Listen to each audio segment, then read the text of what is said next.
Hello, today I've got a video I want to share with you, and it's about the UK judicial system.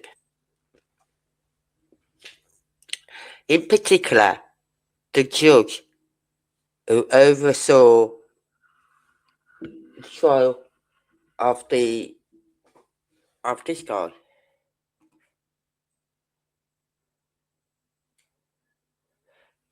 Vikram Digwa. We are going to listen to a video where this guy has found some information out on that judge. Context on the case for anyone who so far has missed it. A university student died after being repeatedly stabbed by a man armed with a Sikh ceremonial sword. Finance student Henry Novak, 18, was on his way home from a night out when he was allegedly attacked by stranger Vikram Digwa, 23 years old, with an 8-inch sword. Digwa was caught on camera saying, "I am a bad man," before the fatal attack. Southampton Crown Court heard Novak was in his first term studying accounting finance at Southampton University when he went for a night out in the city, the 3rd, 22. That's the big scandal here. The police buried this story for almost 3 years. Now, on here it says 2023, and I corrected myself last night. But then I found out after I corrected myself that it wasn't. It was 2024. And I will find out now.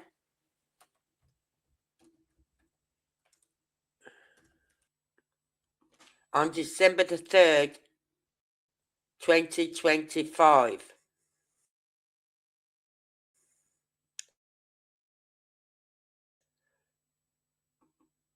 So, 25. Because I thought, that's nearly 3 years ago.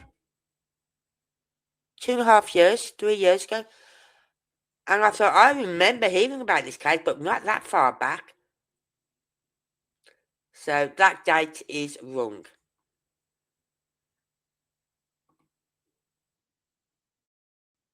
Years. This happened 2.5 years ago. And the police, the media, the legacy elite, the politicians, even when the Conservatives, a supposedly right-wing party, buried this story. They did everything they could to stop this information from coming out. The teenager went home at around 11, having drunk less than the legal limit to drive. Jurors were told he was speaking to friends on Snapchat when he came across Vikram Digwa. After he was stabbed, Mr. Novak tried to climb a fence to escape, but Vikram Digwa was aggressively pursuing him, leaving a trail of blood. Another thing missed out here is that as he was running away from the man who stabbed him, he was stabbed 2 further times in the back of the legs as he tried to climb over a fence to escape this vicious man who has no rights to be in our country. Mr. Novak, police were called to the scene, but arrested Mr. Novak, that's the man who was stabbed 4 times and would later drown in his own blood, after Vikram Digwa claimed he had been racially abused. Mr. Novak was then handcuffed before passing out and dying in the street a short time later. Yes, he drowned in his own blood, handcuffed by the police who were supposed to protect him because the other man accused. Police come along, you think you're about to be rescued. No, no, no. All the man who stabbed you has to do is say he was racist, and the police won't arrest the man accused of stabbing you. No, no, no. They'll arrest the man accused of being racist. Put simply, Henry drowned in his own blood, with his lung having been cut by the knife going 8 centimeters into him. Vikram Digwa raises the assisted the drunken racist attack. After he had been stabbed, Novak climbed onto a bin and over a fence to try and escape, but he had already been fatally wounded, and there was a blood trail on the street which demonstrates that he must have been stabbed before he climbed on the bin and over the fence. Vikram Digwa chose to aggressively pursue him. The prosecutor said a video of the incident was found on Mr. Novak's phone, which was discovered in Digwa's pocket. So yes, after this man murdered someone and got the police to arrest the dying victim, he then stole his phone as well. If you've ever needed further evidence that this man is not fit to live in Western society. And continues. He didn't seek help for the man he had injured with his sizable knife. Instead, yes, and I will add something else there. Right? They then, once they got hold of his phone, right, which the perpetrator had, so he'd stolen his phone, like he said, right? Did you think he was just going to walk away from that area with nothing being said? Okay, mate, you can go home now, bye-bye. Knowing that he had that lad's phone in his pocket, and thinking that no one was going to stop him and search him.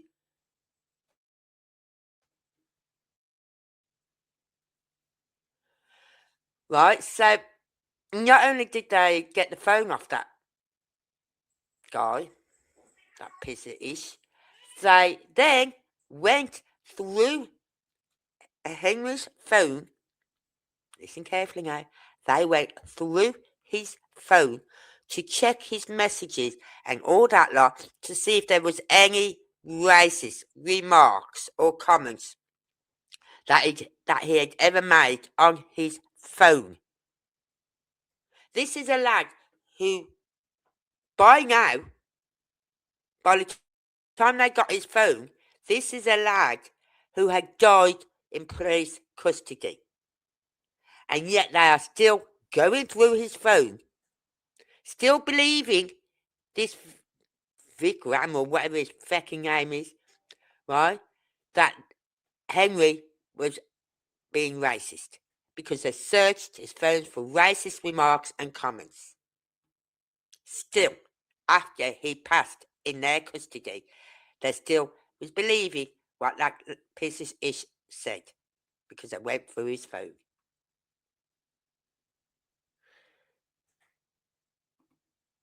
he accused him of being a racist and being drunk.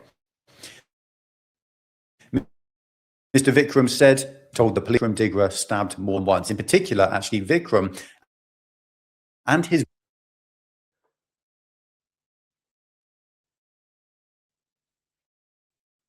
he accused him of being a racist and being drunk. Mr. Vikram, he hadn't been stabbed. But Vikram stabbed more than Vikram. And brother Novak on the floor. And stand up, man, no one stabbed you, as the police arrested him. Henry Novak suffered 4 stab wounds, including 2 to the back of his legs and 1 in his lung. Kaur is the mum of the defendant of Vikram Digra, the murderer. She came to the scene when her husband and sons were there. Her son asked her to take his shastar, which is a large knife. This was captured on phone footage, which was being shot so it could be heard. The knife was stashed among an arsenal of weapons. Racist, and had the police handcuff him in the street. His entire family came and rallied around him. His mother tried to hide the evidence, the murder weapon that he just used to murder this 18-year-old boy. His mother is now also on trial. She won't get sick now. now. That situation, knew it last week. Most people watching this channel, I hope, have already heard about it. We made a video on it last week. But I'm afraid it's been getting worse because we've been getting ordered Digra to face a charge of manslaughter as an alternative to the murder charge.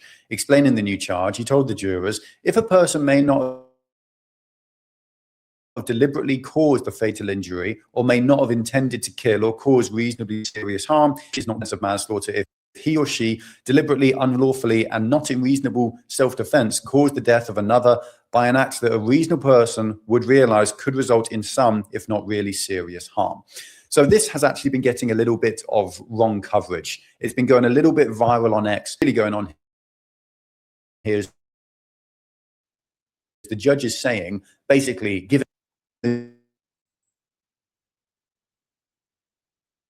by the media, is actually far worse because it involves a judge literally lying square in the face of the jury in front of all the court reporters and everything, and the media are saying nothing. Responding to a question by the jury as to whether it would have been illegal to carry a knife of that size, the judge said it would have had to been for a good reason, such as, quote, only for self-defense or for religious reasons.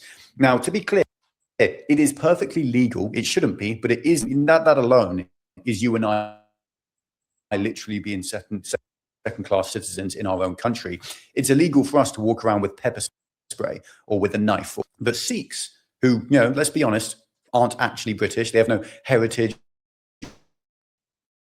or history within Britain going back thousands of years like you and I do, they are allowed to carry knives, a knife which in this instance has led to a murder going viral. The judge said it would have been legal for Vikram Digra to carry a knife for a good reason, such as only for self-defense. That's a lie. That's illegal. If you or I walk out with a knife purely for self-defense, that is still illegal. The judge is literally directing the jury based on falsehoods that are lies. I don't know how else I can describe this. I don't know what other words I can use. This is literally lying to the jury, trying to shastars or their knives for self-defense. The judge is literally lying to the jury, trying to mislead them. It is absolutely criminal. A simple Google search makes this very clear. Is it ever legal to? No, it is strictly illegal to carry a knife in public for the sole purpose of self-defense in the UK. Under UK law, carrying any object with the intent of using it to cause harm or fear is classified as possession of an offensive weapon, which carries severe penalties. Even if a legal pocket knife becomes an illegal offensive weapon, even a legal pocket knife, so a little Swiss Army knife, it's legal to carry that around. However, it instantly becomes illegal if you carry it with the intention of defending yourself. So literally, the judge is lying to the jury, trying to help them get off a 23-year-old murderer. That's what's going on right now. The extent to which the judicial system, the establishment elite, you don't have to suffer under the consequences of these legal precedents that they set, are dead set on betraying our country, on helping brown people get away with murder purely because they're brown. It's absolutely ridiculous. Now, the only little bit of good news I have here for you today is that this story is getting some political attention, most notably from Robert Jenrick, who actually spoke up about this case in Parliament. And he's had this to say. Following my question in Parliament, I've written to the Home Secretary seeking an investigation footage for complete transparency. So like I said, listen to the words that the judge was instructing the jury with. He literally gave them a second option. So like saying, if you feel you can't convict him of murder, then we've got this other option. No, that shouldn't. He chased, as it said, to the point where Henry, who's trying to climb over this fence to get away from them, they struck him on his leg with the knife. Not once. To get away. I'm sorry. I'm so mad about this. I haven't been mad about this in ages. Now, I'm being very careful with my words because otherwise it'd be beep, beep, beep, beep, beep, beep, beep, beep. Because the F-bomb and whatever else I want. Because I am flipping mad that a young lad has had to die for people to wake up and see what our country is doing to us.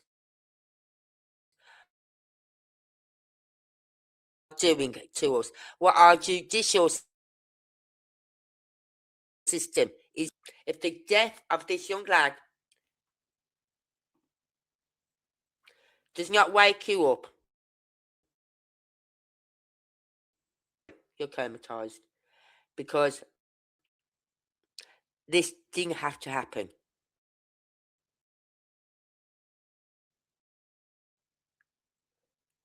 If the family had only brought properly in the Sikh faith, taught him the right from wrong. I taught my kids the right and wrong. And I said, if my kids had ever done anything unlawful, I'll be the first one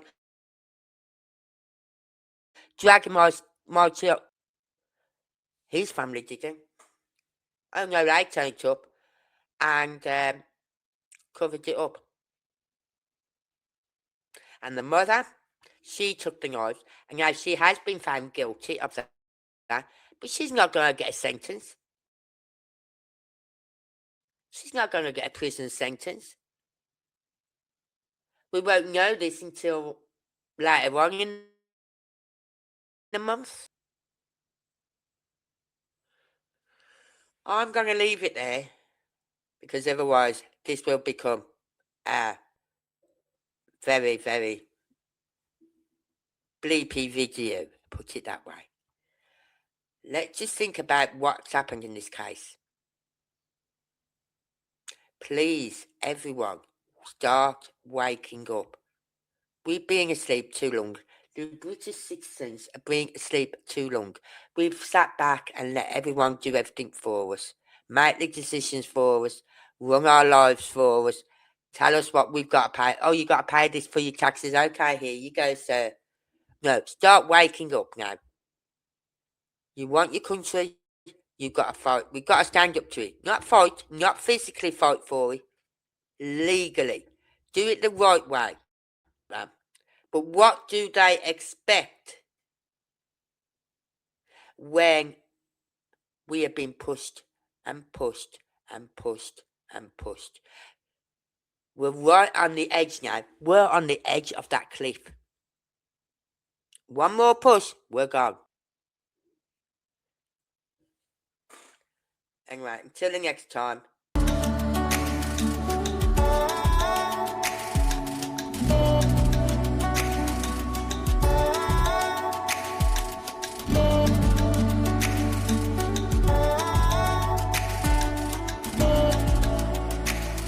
Thank you.